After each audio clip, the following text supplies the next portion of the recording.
अक्सर बैठे बैठे मैं सोचती हूँ कि क्या है ये ज़िंदगी। किसी एक दिन माँ की गोद में आंखें खोलना, फिर चलना सीखना और उसके बाद भागते ही रहना।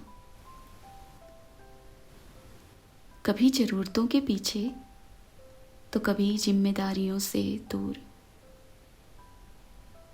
कभी सपनों के पीछे तो कभी शहर के शोर से दूर।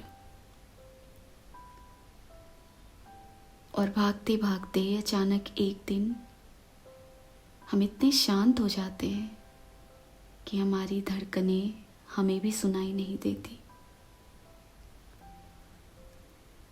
सफ़ेद लिबास में लिपटे हम चांद की तरह शीतल और पुरसुकून समझ आते हैं। ऐसा लगता है जैसे हर फिक्र, हर ख्वाहिश हमारा रास्ता छोड़ नए शहर में बसने चला गया हो। ऐसा लगता है जैसे जिंदगी एक पहेली है जिसको खुद को समझने के लिए सुलझाना जरूरी है।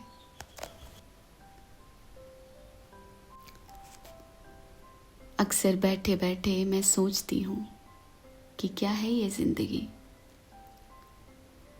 सफ़र का सबसे खूबसूरत लम्हा यानी कि बचपन हम नादानी नासमझी में गुजार देते हैं, और जब समझ बढ़ने लगती है, जब चीज़ें यादों में ठहरने लगती है, तब ज़िंदगी अचानक कठोर महसूस होती है। या यूं कहें कि हमारी समझदारी हमारी खुशियों पर भारी पड़ जाती है। बेवजह हंसने वाला चेहरा अब मुस्कुराने के लिए भी वजह ढूंढता है। ठेस लग जाने पर भी जो सांसें रुक जाने तक रोते थे, अब वो बड़े बड़े दर्द आंखों से पी लेते हैं। चंद सिक्के कभी मिल्कियत लगती थी, और अब नोटों की गड्डी भी शोर मचाती है। ऐसा लगता है जैसे जिंदगी को कुछ पाने का जरिया समझना अधूरेपन से मिलने जैसा हो।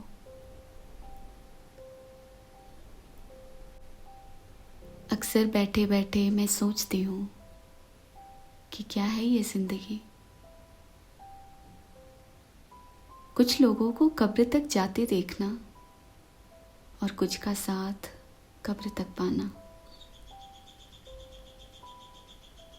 और फिर शमशान के सन्नाटे में, कब्रगाह की खामोशी में एकाकीपन को जिंदगी का सबसे बड़ा सच समझना।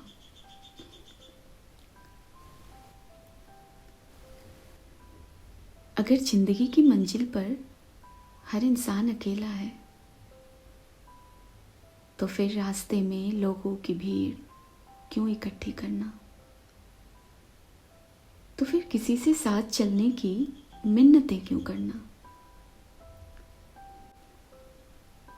अगर सब कुछ शुरू खत्म होने के लिए ही होता है, तो फिर जिंदगी को जीने से ज्यादा संवारने में क्यों बिताना।